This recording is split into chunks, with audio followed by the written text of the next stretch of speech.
Stitchless TV. Now, today on Stitchless TV, as promised, I'm going to show you a really easy way to drape a sleeve to put on to a sleeveless dress or top.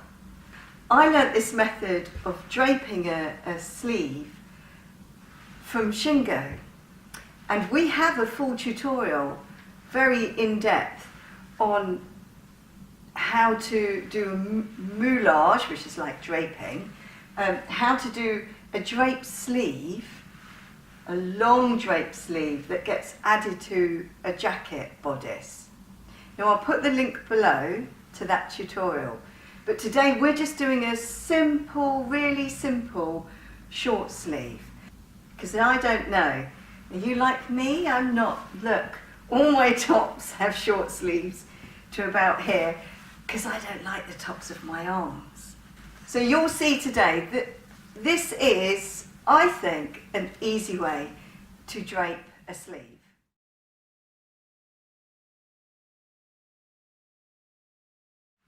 Now, to begin with, the first thing that you need to do is to take your bicep measurement. Now don't just take it like this, squash it and make it as fat as possible. So when I do that, my measurement there is 13. So that means that the tube of our sleeve isn't going to be, it's inches, 13 inches. So that's my biggest measurement up here. Now we can't create the sleeve to be 13 because then there'll be no movement at all. So we need to make it at least 14, maybe even 14 and a half, because it's a sleeve block. Now if once you've made this sleeve and you feel like, you know, it has got a bit of movement, but it's too boring, the style, then later on you can go in and you can slash up your block and splay it out and create gathers on the top. You can do all sorts of things. So for the moment, what I'm working with is my bicep. Has it got a T? My bicep? My big measurement, my big fat army measurement, being 13 centimetres. One more measurement. So take your bicep measurement and also just roughly, okay, because it's going to be more than this, just roughly measure from the top where the shoulder is, very roughly, and you're going to do it a bit more, down to where the armpit is. Mine actually finishes at 6.5. I'm going to call it 7.5. So that's just a rough measurement of knowing how high up the arch of our sleeve needs to be.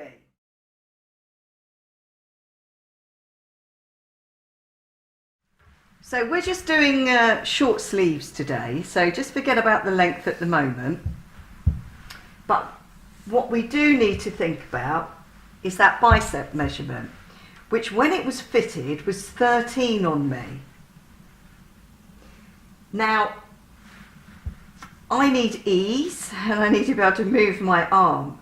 So I'm going to cut a sleeve that is 15.5 wide. So I want you to measure out the same, do the same thing with your bicep measurement.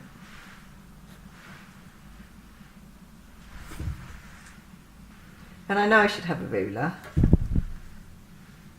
but we're just creating a rough rectangle based on that measurement. Then we measured 7.5 down, didn't we, for the armpit measurement? But that was just rough. So let's just make it 9. So I'm going to measure 9 and draw a line. coming across like that. So that's going to be where the armpit, I hate that word, that's where the armpit falls. This down here will be the actual sleeve, and then up here will be where we'll shape the sleeve afterwards. Now you don't even need to do any measurements. The only one that you really, I'd say actually need to do is that bicep measurements. All these other things you can just do as you go along if you're not happy with numbers. Now the other thing that we need is, so we said that that was 15.5. We need a line that kind of goes down the middle as well. So I fold my tape to find the middle because I can't be bothered to do that calculation.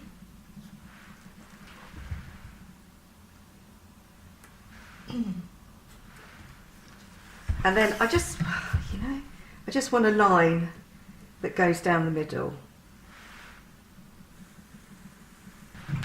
So this part here is the sleeve. That's where the armpit falls, and this is where we're going to shape it afterwards. So just cut that out. Fold it over, line up those armpity bits, and I'm just going to sew from the armpit line, coming down here with a half inch seam allowance, and I'm just going to go straight down. I know normally we would shape the sleeve, but we're more concerned at the moment with doing everything else.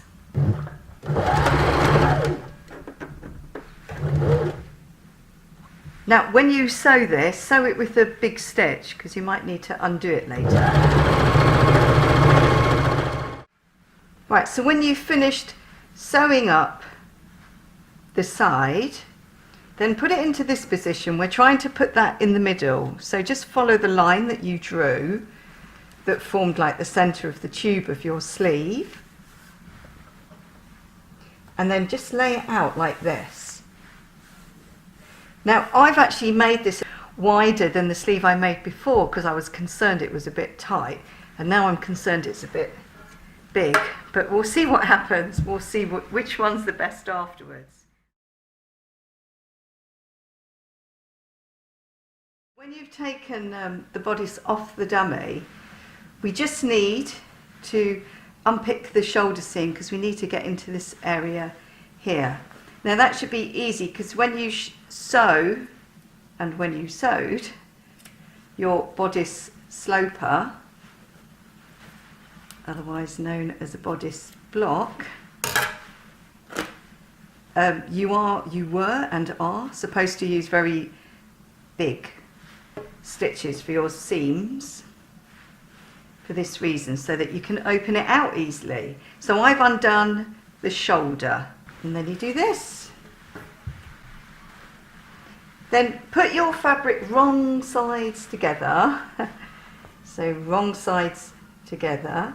I'm matching up the side seam of my bodice with the side seam of this sleeve. I'm making sure that the armpit goes into the armpit, and I'm just going to see where this naturally falls. Now when Shingo does it, he says it's just kind of rough, just to give you an idea of the shape and of the size. So if I leave this like this, then that's obviously not going to do anything or go anywhere. So I do need to move it out a little bit like that, and the same for the front. Now what I would say is, so you're gonna trace this out. Now this is my back, so I'm going to put a couple of notches there, and the same on the sleeve, and then I just let that go off for the moment, and then I'll do the same for the front. I'll put one there, and then I just let that go off because I don't know where it's going to go. Then put your bodice to one side and just start cutting up that. So following the line.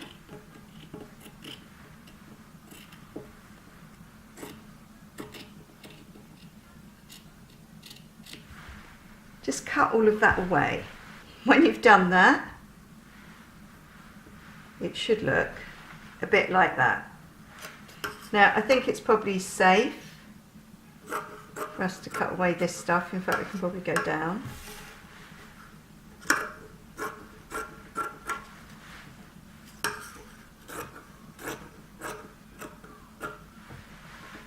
So you'll end up with this. Now for the rest of this, we will shape it on the actual dummy to find out what shape this needs to be here to fit into our armhole. But before that, you're going to have to close that shoulder. The one that you just unpicked, you need to sew up the shoulder. This is what we have. We've stitched up the shoulder and we have the tube of the sleeve. Now the sleeves that I'm doing today, they're definitely not going to be that long. I'm just going to cut off something like that. So what we need to do is we need to put that sleeve the right way round. Before we put it onto the dummy, we're going to line up the side seams and line up the notches and just pin it to the armhole on here with right sides together. So when you pin a sleeve, you usually pin inside there so that you'll be able to manage the gathers up there. But it's basically from that notch going around there so that on this side it looks like that. And now we're going to put it on the dummy because we're going to see how to fit this part.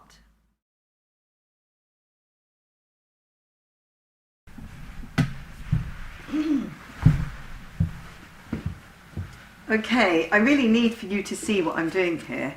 So that's the one that we did before, and I was just slightly concerned. I mean, I know that there are other ways in which I can rectify this issue, but in terms of making it a little bit bigger now,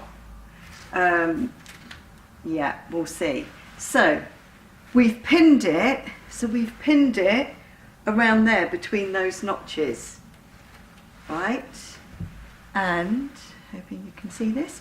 So now what we do is, obviously we've got loads too much fabric, but if we just let it hang down naturally. Now it is actually really important to have an arm in there and I haven't got one in there right now, but I think I can sort of guess. So this line won't necessarily fall in line with the shoulder, so don't make it do that. Now I'm just going to put a pin in the top just to hold it, because I want to cut away this because I can see that I don't need all of that. So I'm going to cut that away for now because it will make my life easier. So you just start to have a look to see how you can make the sleeve fit. Now, when you use calico, you can sort of see through it. So you can see, like if I go like that, I can see the edge of my armhole underneath. So if I go a little bit there. So just start to have a look. Now whether you pin it, I don't want to pull it, you mustn't pull it too much there. You see, you'll be doing this with an arm, hopefully. So I'm able to stick my pins into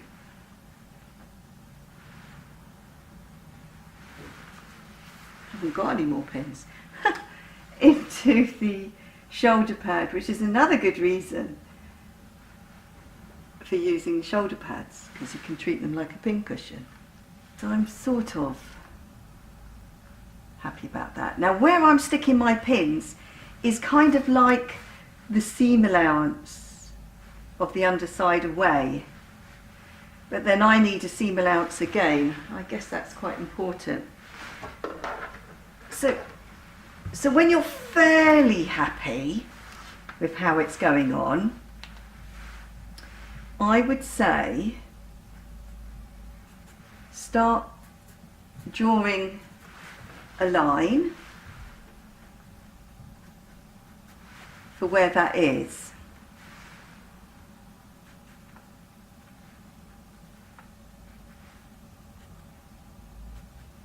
But then remember, you need to cut a seam allowance.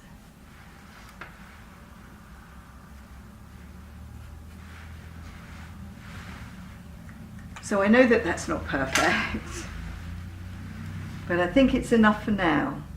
So what you then do, you take this off, cut away all your excess, and then we do the easing stitch where you sew with your largest stitch and you don't gather, you sort of ease to make it fit the armhole, and then you'll know if it has worked or not. So take it off and have a look at what you've got. So that was my original line, so I imagine that I'll just gradually bring it to that seam allowance line. Now it is hard to get this as a perfect sleeve the first time you do it, so don't be surprised if it isn't completely perfect like my first one. Now remember, this isn't the center, okay, but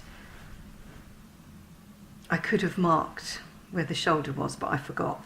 So we are now going to, using the largest stitch, we're going to sew around here, the seam allowance away, going down to there, which is near our notches, and then we're going to ease it, hopefully, to fit our armhole.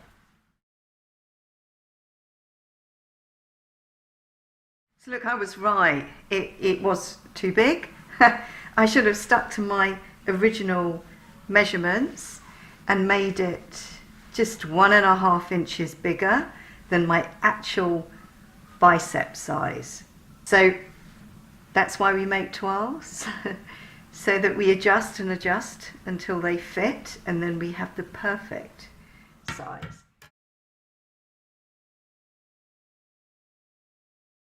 Okay, that all seems to fit nicely with easing on the top.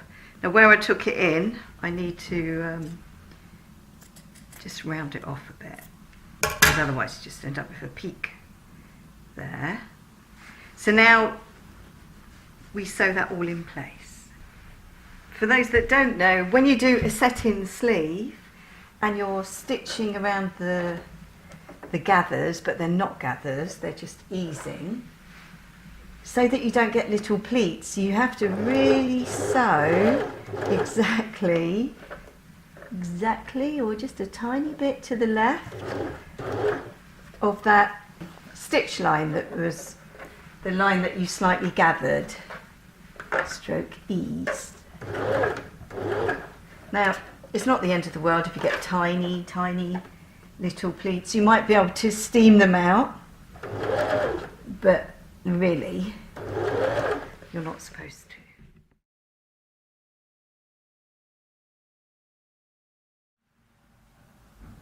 So when you've finished your sleeve, you do need to press it, and I don't know how anybody, I'm not trying to sell this because I don't even own them, although I do know where you can get them from. Yeah, how can you press the shoulder inset sleeve without a ham? I don't know how you would do it. In fact, I didn't even get my ironing board out. I just used my hand. So let's talk about this. So, honesty, my first sleeve was better than my second sleeve. So, because I thought maybe my first sleeve was too tight, but it wasn't tight, it was perfect actually, because it is the block. On the block, everything is meant to be like a replica review with a tiny bit of ease. So when I did the second one, I made it too wide for the armhole. So there we go. So that's the sleeve that I just did. Also, you should all be really shouting at me, because how on earth can I show you how to drape a sleeve block without an arm in there? That is a bit silly. But when you do it, you will have an arm in there, or you'll have something stuffed in there, maybe. But anyway, so that looks okay, doesn't it? So I'll show you the back. So that's the back, which looks nice around the armhole. Ouch! Which looks nice around the armholes. Now, if you do want to do it longer, go watch that video, how to moulage drape a sleeve block, because there's lots of valuable information in there. Because what I was going to say to you was, if you did find it a bit tight around here, because the important part is to make your sleeve fit nicely into your armhole. This stuff is the easy bit, and I'm almost tempted to do it now. Shall I do it now? I won't do it now. But you can slash up into there, spread it apart, put a piece of calico behind, add loads of masking tape. Okay, so that will give you more fullness in that area there. And then if you don't like it being too wide at the bottom here, then you do what you should probably do anyway, which is to make it go in at an angle here. But that way you get more fullness there. Thank you so much for watching. I am aware that my dummy's on the other side now. Now I feel that in another video, I don't just want to do bodice slopers and bodice blocks all the time, I'm going to get bored. But I've got a feeling that in another video, you want to know, well, what do we do with these bodice blocks? How do we use them? How do we change them? So my question today is, do you want to know how I would use a bodice block? Comment below. Thank you so much for watching. Go and watch all our other films of how to do draping and what to do with it. Or just go and watch all our other films. And feel free to share our videos with your sewing and fashiony friends. Thank you so much for watching, and see you again very soon. Bye!